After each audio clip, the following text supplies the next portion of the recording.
আসসালামু আলাইকুম। আজ সোমবার 23 ডিসেম্বর 2024। ট্রেন্ডি মোবাইল প্রবাস টাইম বুলেটিনে আপনাদের স্বাগত জানাচ্ছি আমি সরণী। শুরুতেই জানাবো শিরোনাম। ওমানে 8 দিন পরেই নতুন আইন কার্যকর, অচল হবে কয়েকটি ব্যাংক নোট।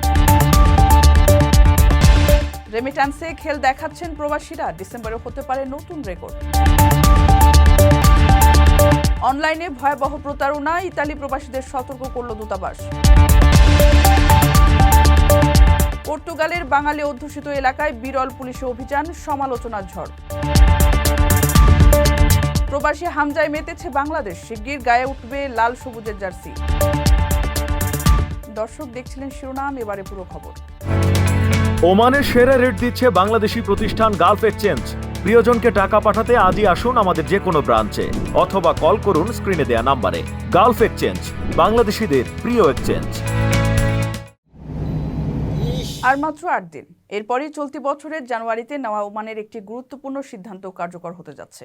এর ফলে প্রচলিত কয়েকটি ব্যাংক নোট বাতিল বা অচল হিসেবে গণ্য হবে এবং এর বিনিময়ে কোনো পণ্য বা সেবা ক্রয় করতে পারবেন না বাহক।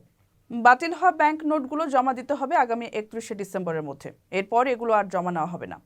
এর আগে কেন্দ্রীয় ব্যাংকের এক বিজ্ঞপ্তিতে জানানো হয়, ষষ্ঠ অনুমোদনের আগে বাজারে ছাড়া ব্যাংক নোট জমা বা অন্য নোটের সঙ্গে বিনিময় করে নিতে হবে। এজন্য চলতি বছরের জানুয়ারিতে পরবর্তী 360 দিনের একটি সময়সীমা বেঁধে দেওয়া হয়। ওমানে 2020 সাল থেকে ষষ্ঠ অনুমোদনের নোটগুলোই মুদ্রার সর্বশেষ সংস্করণ।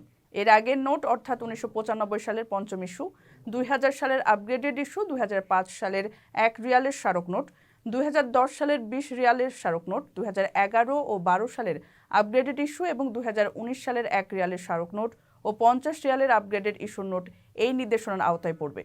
ওমানের সবগুলো ব্যাংকে এই নোটগুলো জমা নেওয়ার আদেশ দেওয়া হয়েছে। ফলে ব্যাংকের যে কোনো শাখায় অথবা ওমানের কেন্দ্রীয় ব্যাংকের রুই, সোহার এবং সালালার শাখাতে ব্যাংক নোটগুলো জমা দেওয়া যাবে। কারো কাছে স্বপ্ন পূরণ, কারো আনন্দের উপলক্ষ, আবার কারো জীবন পাল্টে দেওয়ার মুহূর্ত, কখনো জীবন বাঁচাতে সর্বোচ্চ গতিতে উড়ে চলা, কারো আবেগের শেষ মুহূর্ত, আপনজনের শেষ বিদায়ে শামিল হওয়া।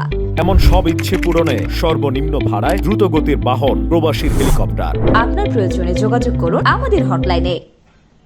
প্রবাসী আয়ে রীতিমতো চমক দেখাচ্ছেন প্রবাসীরা। কেন্দ্রীয় ব্যাংকের হালনাগাদ প্রতিবেদন অনুযায়ী চলতি ডিসেম্বরের 21 দিনেই দেশে $2 বিলিয়ন রেমিট্যান্স এসেছে। রেমিট্যান্সের এ ধারা অব্যাহত থাকলে এই মাসে দেশে প্রবাসী আয় রেকর্ড $3 বিলিয়ন কাছাকাছি হবে বলে আশা করা হচ্ছে। বাংলাদেশের অর্থনীতি সচল রাখতে ভূমিকা আরও জোরদার করছেন প্রবাসীরা। ডিসেম্বরে সবকিছু ছাপিয়ে প্রবাসী আয়ে রীতিমতো চমক দেখাচ্ছেন তারা। কেন্দ্রীয় ব্যাংকের প্রকাশিত সবশেষ হালনাগাদ প্রতিবেদন অনুযায়ী চলতি ডিসেম্বর মাসের প্রথম 21 দিনেই দেশে $2 বিলিয়ন পাঠিয়েছেন প্রবাসীরা। এই 21 দিনে বৈধ পথে 200 কোটি 73 লাখ মার্কিন ডলারের সমপরিমাণ রেমিট্যান্স এসেছে দেশে, যা দেশীয় মুদ্রায় 24,000 কোটি টাকার বেশি। সে হিসেবে দৈনিক গড়ে রেমিট্যান্স এসেছে $9 কোটি 55 লাখ বা 1,145 কোটি টাকা। রেমিট্যান্সের এ ধারা অব্যাহত থাকলে ডিসেম্বরে দেশের প্রবাসী আয় রেকর্ড $3 বিলিয়ন কাছাকাছি হবে বলে আশা করছেন খাত সংশ্লিষ্টরা।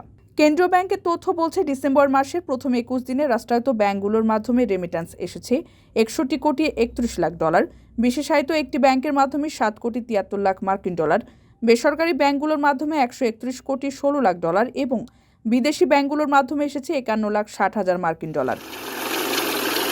চলতি 2024-25 অর্থ বছরের প্রথম মাস জুলাইয়ে দেশে $191 কোটি 37 লাখ 70 হাজার প্রবাসী আয় এসেছে। তারপরের মাস আগস্টে $222 কোটি 41 লাখ 50 হাজার, সেপ্টেম্বরে $240 কোটি 47 লাখ 90 হাজার, অক্টোবরে $240 কোটি এবং নভেম্বরে এসেছে $220 কোটি মার্কিন ডলার। বিদেশ থেকে প্রিয়জনকে উপহার পাঠান প্রবাসী শপের মাধ্যমে। যোগাযোগ করুন স্ক্রিনে দেওয়া নম্বরে। ইতালিতে অবস্থানরত প্রবাসী বাংলাদেশিদের অনলাইন প্রতারণা থেকে সতর্ক থাকার আহ্বান জানিয়েছে রোমে অবস্থিত বাংলাদেশ দূতাবাস। মঙ্গলবার এক বিজ্ঞপ্তিতে বাংলাদেশ দূতাবাস এই সতর্কবার্তা জারি করেন। দূতাবাসের ফেসবুক পেজে দেওয়া এক বিজ্ঞপ্তিতে জানানো হয়, সম্প্রতি বেশ কিছু ইউটিউব চ্যানেল, ফেসবুক পেজ ও সামাজিক যোগাযোগ মাধ্যমে বাংলাদেশি প্রবাসীদের পাসপোর্ট, জন্ম নিবন্ধন, বিভিন্ন সার্টিফিকেট ও দূতাবাসের সেবার জন্য অ্যাপয়েন্টমেন্ট গ্রহণের বিষয়ে ভুয়া বিজ্ঞাপন প্রচার করা হচ্ছে। এসব প্ল্যাটফর্মে প্রতারণামূলক চটকদার বিজ্ঞাপনের মাধ্যমে আর্থিক লেনদেনের ফাঁদ পেতে সাধারণ প্রবাসীদের কাছে থেকে অর্থ আত্মসাৎ করেছে একদল অসাধু মহল। বিজ্ঞপ্তিতে দূতাবাস স্পষ্ট করে জানিয়ে দিয়েছে এসব ইউটিউব চ্যানেল ও ফেসবুক পেজের সঙ্গে তাদের কোনো ধরনের যোগসাজশ বা সংশ্লিষ্টতা নেই, তাই প্রবাসীদের সতর্ক থাকতে বলা হয়েছে। প্রবাসীদের বিনিয়োগের শতভাগ নির্ভরযোগ্য প্রতিষ্ঠান প্রবাসীর সিটি লিমিটেড। এখানে বিনিয়োগ করে হালাল মুনাফা অর্জন করুন। পর্তুগালের বাংলাদেশে অধ্যুষিত এলাকায় নজিরবিহীন তল্লাশি চালিয়েছে আইন শৃঙ্খলা রক্ষা বাহিনী। অস্ত্র ও মাদক আছে এমন সুনির্দিষ্ট অভিযোগের ভিত্তিতে এই অভিযান চালানো হয় বলে জানায় পুলিশ। তবে তল্লাশির নামে নিরীহ প্রবাসীদের হয়রানির তীব্র নিন্দা জানিয়েছে পর্তুগালের বিভিন্ন রাজনৈতিক ও সামাজিক সংগঠন। বৃহস্পতিবার আচমকাই বাংলাদেশে অভিবাসী অধ্যুষিত এলাকা ঘিরে ফেলে পর্তুগালের আইন শৃঙ্খলা রক্ষা বাহিনী। বিপুল সংখ্যক সদস্য, সাজোয়া যান ও দেশটির গণমাধ্যম কর্মীদের উপস্থিতিতে শুরু হয় অভিযান। বন্ধ করে দেওয়া হয় এলাকার প্রবেশ পথ ও বের হবার রাস্তা। হঠাৎ এমন পরিস্থিতিতে আতঙ্ক ছড়িয়ে পড়ে পুরো এলাকায়। তল্লাশি করা হয় পথচারী ও বিভিন্ন কাজে সেসব এলাকায় থাকা প্রবাসী বাংলাদেশিদেরও। ভিডিও ছড়িয়ে পড়ে বিভিন্ন সামাজিক মাধ্যমে। পর্তুগালের সচেতন মহলের দাবি, নিয়ম বহির্ভূতভাবে সাধারণ নাগরিকদের এমন তল্লাশির মুখে ফেলা হয়েছে। এ ধরনের কর্মকাণ্ডের সমালোচনাও করেন কেউ কেউ। পর্তুগালের সংসদ সদস্য মারিয়ানা মর্তাগোয়া বলেন, অনেক পর্তুগিজও মনে করেন এখানে যা হয়েছে সেটা সম্পূর্ণ অন্যায়। কারণ পর্তুগালে যারা বৈধভাবে কাজ করছে তাদের এখানে সম্মানের সঙ্গে বসবাসের অধিকার রয়েছে। আকর্ষণীয় রেট ও দারুণ সব ডাটা বান্ডেল পেতে আজই ব্যবহার করুন friendly SIM. Hi everyone, it's Hamza here. I'm so happy everything's প্রবাসী বাংলাদেশি হামজা চৌধুরী দুনিয়ার অন্যতম শীর্ষ ফুটবল টুর্নামেন্ট ইংলিশ প্রিমিয়ার লিগে খেলেছেন গতকালও। এ তারকা ফুটবলারকে এরই মধ্যে বাংলাদেশ জাতীয় ফুটবল দলে খেলার অনুমতি দিয়েছে ফিফা। এরপর থেকেই বাংলাদেশের ফুটবল পুরোদমে হামজা চৌধুরীময়। হামজার জন্য দুয়ার উন্মুক্ত হওয়ার পর বাংলাদেশের ফুটবলে তার প্রভাব কেমন হতে পারে তা নিয়েও চলছে নানা জল্পনা। বাফুফের সভাপতি তাবিথ আউয়াল অবশ্য হামজার অন্তর্ভুক্তিকে বেশ ইতিবাচকভাবেই দেখছেন। তিনি মনে করেন হামজার দেখা দেখে অন্যান্য প্রবাসী বাংলাদেশি ফুটবলাররাও দেশের জার্সিতে খেলার ব্যাপারে অনুপ্রাণিত হবেন। বলেন, এই ঘটনার পর হামজা চৌধুরীর মতো অন্য প্রবাসী যারা খেলছেন তাদের চিহ্নিত করে বাংলাদেশের হয়ে খেলার জন্য অনুপ্রাণিত করা যাবে। আগামী মার্চে এশিয়ান কাপ বাছাই পর্বে ভারতের বিপক্ষে অ্যাওয়ে ম্যাচ বাংলাদেশের। হামজা সে ম্যাচে দেশের জার্সিতে অভিষিক্ত হবেন বলে আশা সবার। বাফুফের সভাপতি জানিয়েছেন, এশিয়ান কাপ নিয়ে বাফুফে নাকি এরই মধ্যেই পরিকল্পনা শুরু করে দিয়েছে। তবে ভারতের বিপক্ষে ম্যাচের প্রস্তুতি কিছুটা সতর্কতার সঙ্গেই বাংলাদেশ নেবে বলে জানা গেছে। দর্শক দেখছিলেন ফ্রেন্ডলি মোবাইল প্রবাস টাইম বুলেটিন। শেষ করার আগে শিরোনামগুলো জানিয়ে দিচ্ছি আরও একবার। ওমানে 8 দিন পরেই নতুন আইন কার্যকর, অচল হবে কয়েকটি ব্যাংক নোট।